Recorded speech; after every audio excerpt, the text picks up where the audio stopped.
So this is from a company called Arpha. It's an A14 4K dash cam. Not only that, it has built-in GPS. It's supposed to be easy to install, and it comes with a free download of an app. And it's voice control as well. And we are going to be testing it. And if it's as good as what they claim it is, 2160p UHD, if it is as good as what they claim it is, not only am I going to be reviewing it, I'm going to be installing it into my car and using it permanently, but only if it's as good as what they claim it is. Doesn't mean it's a bad thing though if it doesn't go in my car. It just means I've already got something a little bit better, maybe. Nice bit of packaging, by the way. I like that.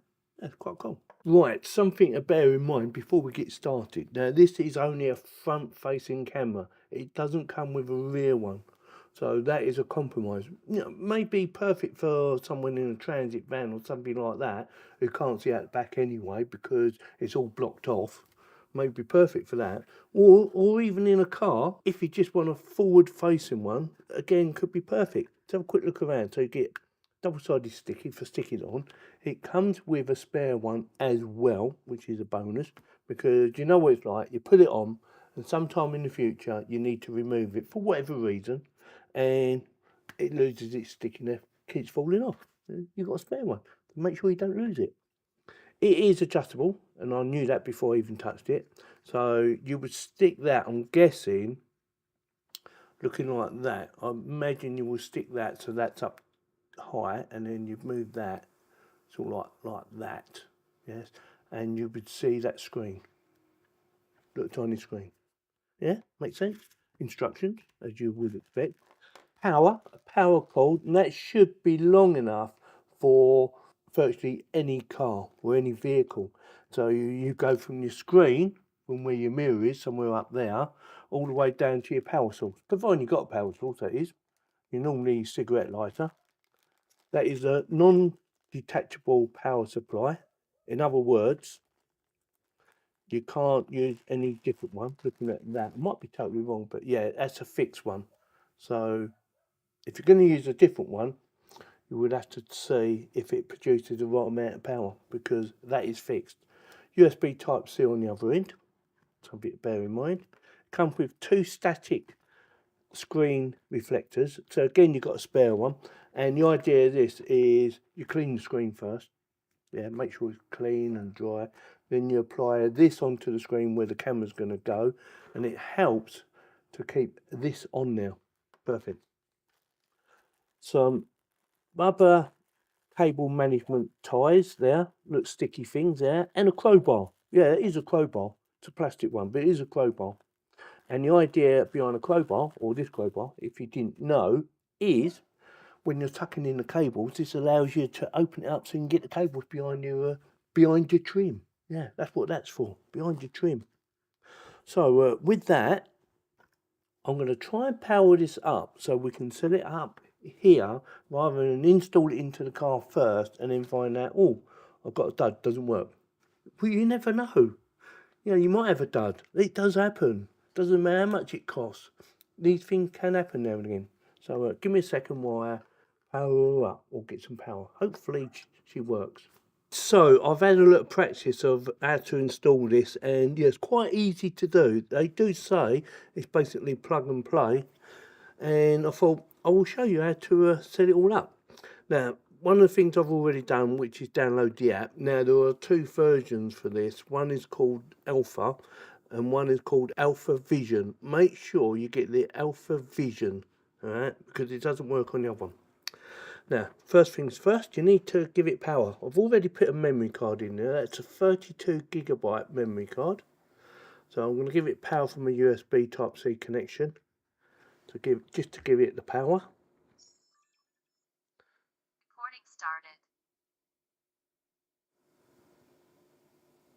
So it's recording. Now I want Wi-Fi. Wi-Fi is on. So go into your Wi-Fi settings. Wait for it to pop up. Now A14 mine's already set up, but it should be quite easy to do. You just need to put your password in for your Wi-Fi, and you also need to put in the password for that, which is on this one 128. So 1 2 3 4 5 6 7 8. Simple enough, just to make it connect, and that should be it. Now, should it come up with a message, do you wish to use, say, Wi-Fi assistant, just decline it, because you don't want to lose connection because it's got no internet. So I'm going to get rid of that. Now get the Alpha up and make sure it's showing up there that you're connected to the Wi-Fi. There, look, decline. Yeah, make sure you've got A14, in this case, A14, and it's on the Wi-Fi. And it should be good to go. So check real-time video. Give it a few seconds, and voila. That is it. Yes, nice clear picture, by the way. Easy to use, easy to set up. Now, should you wish to change or go into some of the settings, they might not work. Please stop recording first, yeah? Audio recording. Please, yes, so you need to stop it. Like I said, I've had a little play about it. Not much, but I've had a little play about it. As you can see, I've done a few little trial videos. Now, it started recording. Now, you can also go into settings up the top here, but again, you need to stop recording. You need to stop recording just to go into settings. Now you have video resolution, which is set on 3K, so 3840 by 2160, and you can reduce that if you wish. So video recording done. Loop recording is set for 1 minute. I am actually going to change that to 3 minutes because I prefer a little bit longer on the recordings rather than the 1 minute, so that's changed. Wide dynamic range is on. Exposure, I've left that alone, and I believe that's set on just above the 0. It was set on 0, 0 or 0.0, and I changed it to plus 0.3, just for me. G sensor, mine's on low because I'm playing about it and it keeps going off. Parking mode, please make sure that the device is connected. Now you will need permanent power for that on the parking mode. Time-lapse parking mode, working time, again you need constant power, which we don't have. Fatigue driving, that is turned off, but you can do 1 2 4 and it will just give you a reminder that you need to take a break, basically. Screensaver, I haven't touched nothing on screensaver. Screensaver's off. I think it goes off after a little while anyway. It's only a little clock and that, and some symbols to show you got, like, for instance, you've got Wi-Fi and stuff like that. Volume control, hopefully that's obvious. A boot ringtone is on. Voice control is on, and I'll go through that in a second. Voice command, and there are the options for you to tell it what to do. Now, should you turn off the Wi-Fi, you will have to tell it, when you tell it to go back on, you will have to go back into the settings and change it to the right Wi-Fi. I would, generally leave that alone. I have been trying that. Video recording has been turned on. Wasn't me. I didn't turn it on. Go back there again. Stop recording. Go back into settings. Screen save volume, we have done that yet. Voice control, voice commands, frequency. We are on 60 Hertz. Daytime format, I haven't touched this, but you have year, month, day, year, day, month, year. That's the one I would prefer. I'm going to change that right now, actually. That's done. Easy, like I said, it's very easy. Speed units, you've got miles per hour or kilomiles. I've gone, or kilometers. I've gone for kilomiles. I've gone for miles per hour. Where are we? Speed, GPS is on. Not sure how that works, but it does work because I've seen it coming up somewhere. Date and time. Logo is on. Model is on. GPS information. Haven't touched that. You should get something come up there once we start using it properly, hopefully anyway. Settings, so you have synchronized time, SD card information, format SD card. Now it does say you should format the card for the first time when you're going to be using it, and it doesn't take long. Wi-Fi shows you the model number, it shows you the password, and you can enter a new password, which I'm not going to do for now. Default settings and firmware, and that is it in there. Now the commands, I'm going to have a quick go and try and show you, or try and get it to do one. Take a picture. Take a picture. Oh, it took a picture. Did you hear it? Just do it again. Take a picture. Now, it does say it's 90% accurate. It will occasionally either hear something and think you're telling it to do something. So you might want to turn it off, or you might be telling it to do something and it doesn't do it. So it might take a little bit of time for it to work, but it does work. I'm going to do it one more time. Take a picture. So it works. Brilliant. So that's basically a setup. Now I need to do some footage, so I'm going to do an installation. I'm only going to be running the cable straight down rather than fitting it all in, just to give it a test, make sure I'm happy with it and that it works. So let's set her up, shall we? So I've been playing about with it for a few days now, and yeah, it seemed to work just fine. Some people might be disappointed in the night vision, but I thought it was okay. And the reason they might be disappointed because you can't always read the number plate, especially if you've got lights coming towards you, or even lights going away from you, or even if you're overtaking. It's very difficult to actually read number plates on a vehicle, whether it be a car, a lorry, or anything like that at night time. Daytime, well, that's another matter. Because there's no lights blinding the actual camera itself, it seems to be fine. They're nice and clear. You do need to be obviously quite close, but you can zoom in if you download the video.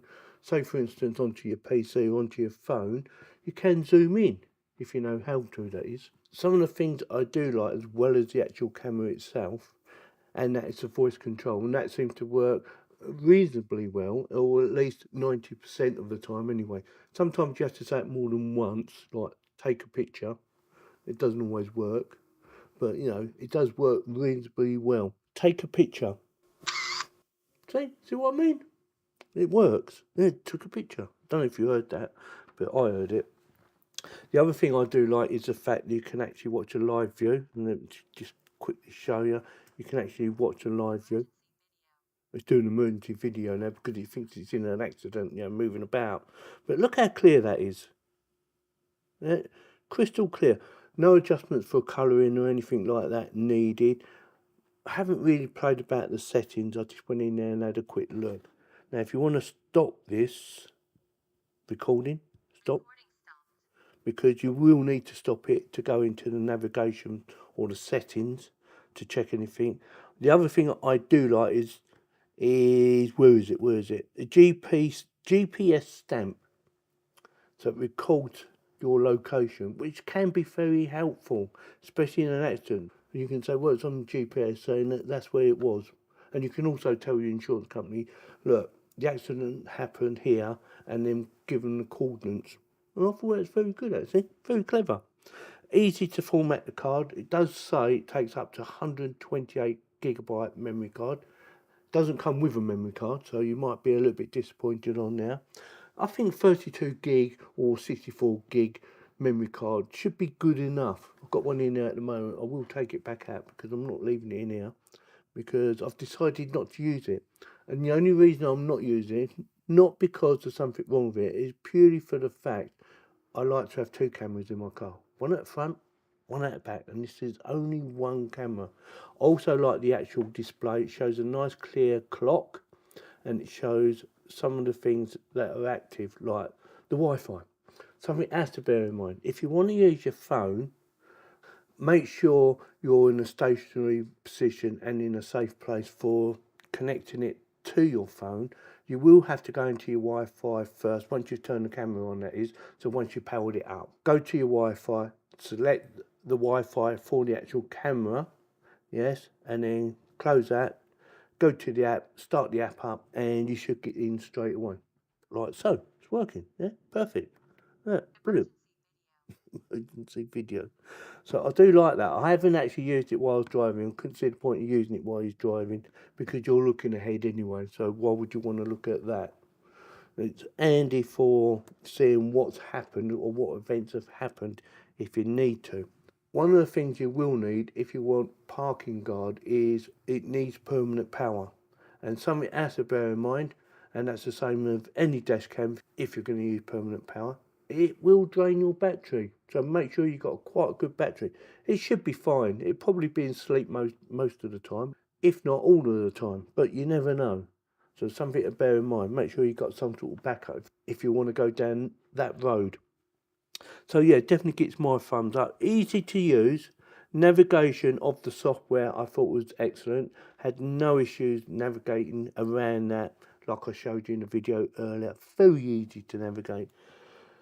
It just sticks on. I didn't actually use the static sticker things. I just plonked it straight on the actual screen itself because I wasn't sure if I was leaving it on there or not. And then I realised, well, I prefer two cameras, rear one and the front one, obviously. Yeah, easy to do. You can turn the Wi-Fi on and off there. As a reset button if you want to reset to factory default. Don't forget, you should change the password, but I wouldn't imagine anyone would actually go into your settings and change anything anyway. They probably don't even know it's there most of the time, or what model it is, or what the password would be. So you're probably safe to leave it like that, but I would recommend you do it just for your own peace of mind, just in case you need to save a bit of video for evidence for whatever.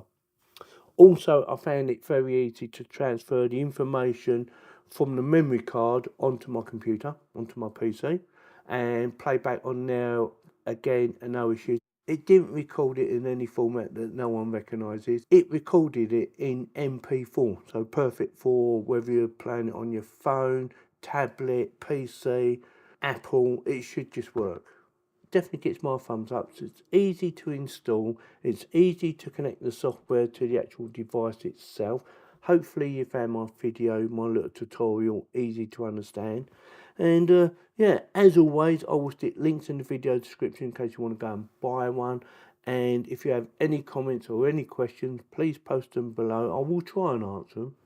And if you like this video or any of my other videos, consider subscribing. It does help the channel keep on growing.